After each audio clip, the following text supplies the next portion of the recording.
예, 이 영상을 보신 분들이 다른 영상을 보셨을 수도 있고 보지 않으셨을 수도 있어요. 그런데 이 영상이 어디에서부터 연결이 되는 거냐면 제가 일단 웹사이트를 마음먹은 게 16년이고 이 17년에 조선의 농업 생산력 사건이 있었거든요. 그 뒤로 이 자료를 이해하는 방법과 설득 방식에 대한 고려를 좀 해봤습니다. 저는 그 전부터 역사를 파악한다는 게 굉장히 어렵다는 사실은 알고 있었어요. 그래서 역사에 대한 관심이 2010년부터 있었지만 사실 16년도까지는 별다른 연구를 하지 않았던 게 이 때문이었거든요. 그래서 지금도 그렇지만 저는 그때도 남들이 정리해 놓은 자료를 위주로 봤습니다. 그리고 그 자료들끼리 비교를 해서 판단을 하는 거죠. 만약에 정말 필요한 핵심 자료인데 없다, 그러면 그때야 문헌 탐구에 들어갑니다. 그런데 우리가 완전히 새로운 자료를 보게 되면 받아들이는 게 굉장히 어려워요.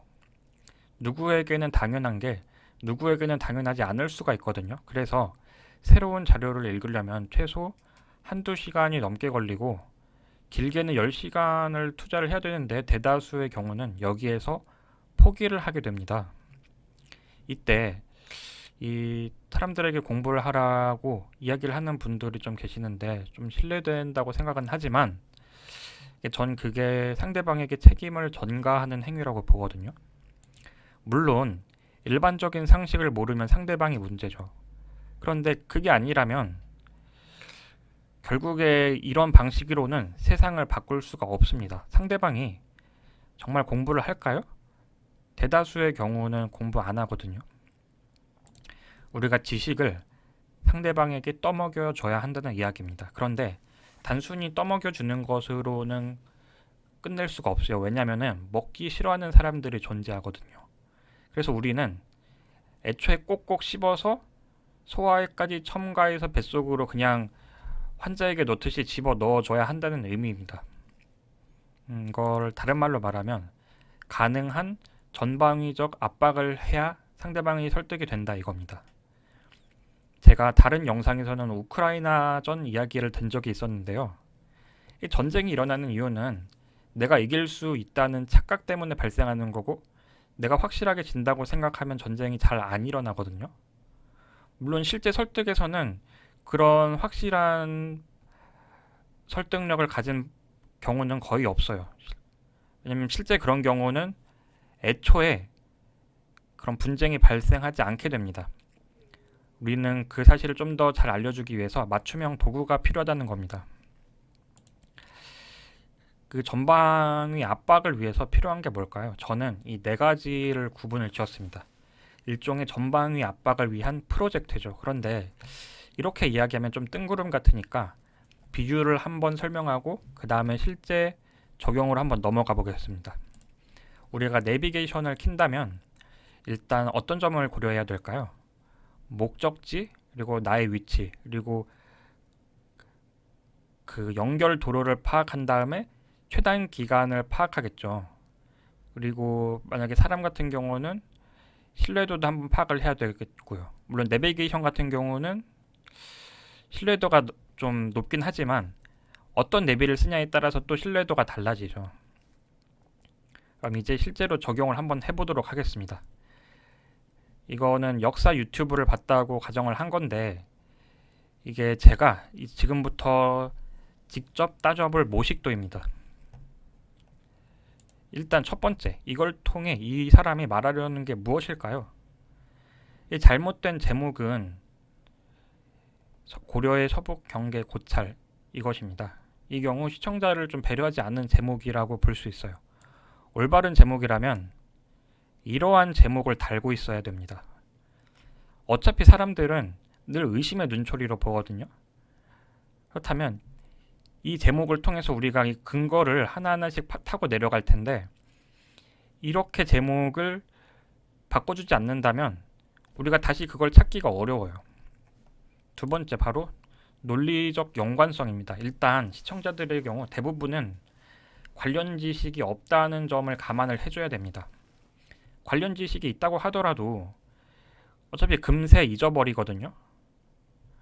우리가 일반적으로 위키에서 쉽게 찾을 수 있는 지식이라고 하더라도 바로 옆에다가 제공을 또 해줘야 한다는 의미입니다. 그리고 왜 연관이 있는지 설명까지 자세하게 해줘야 한다는 거죠. 뭐 그 정도는 말로 설명하면 되겠죠. 세 번째로 이 논리적 결론이 과연 적절한가입니다. 이거는 좀 너무 길기 때문에 자세하게 설명하기는 어렵고, 어쨌든 이것을 판단하기 위해서는 필연적으로 다음 조건이 필요합니다. 바로 반론을 무력화시킬 수 있는가. 물론 우리가 대부분의 경우 완벽하게 하는 것은 어려운데 최소한 판정승 정도라도 받아놔야 한다는 겁니다. 아니면 이 반론에서 내가 졌더라도 실제로는 연관이 논리적으로 크게 연관이 없기 때문에 이 결론적으로 논리적 결론에는 큰 문제가 없다, 이러한 사실을 알려줘야 한다는 겁니다.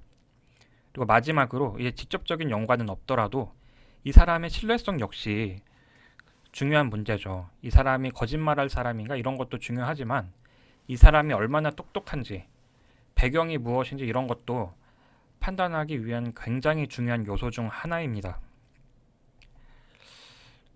그런데 문제는 말이죠.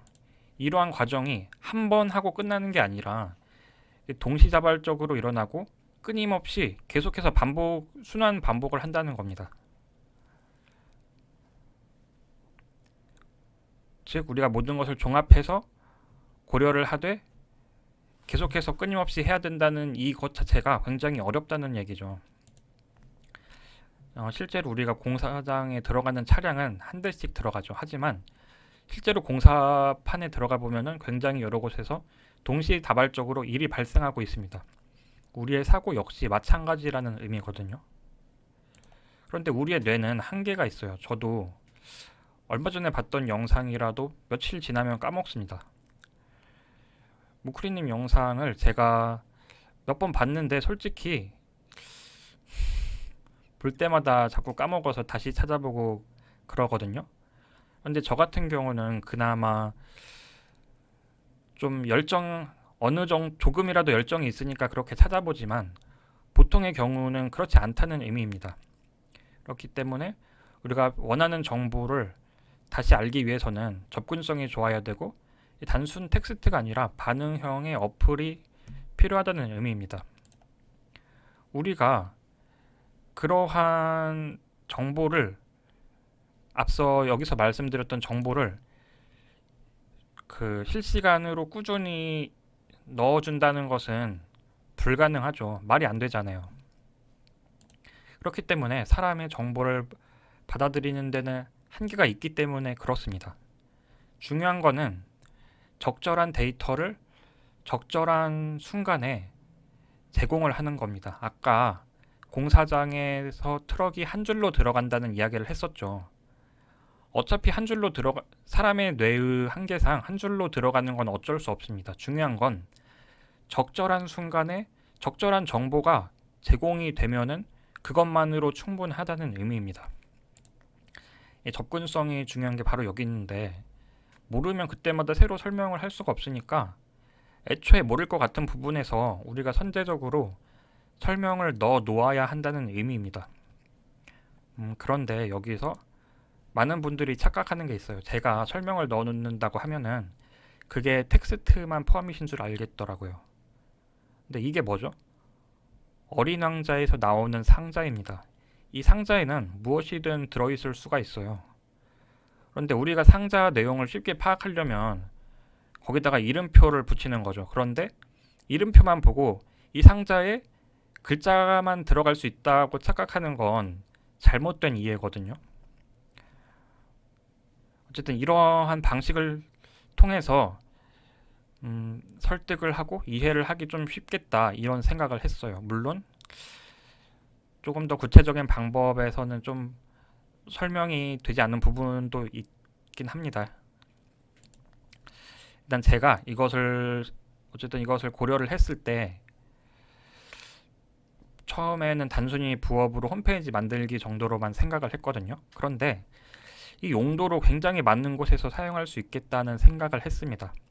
그리고 이 설득을 통해서 굉장히 다양한 분야에 접목을 시킬 수 있겠다는 생각을 하고 단순히 홈페이지를 뛰어넘어서 사업을 해봐야겠다라는 생각을 하게 된 겁니다.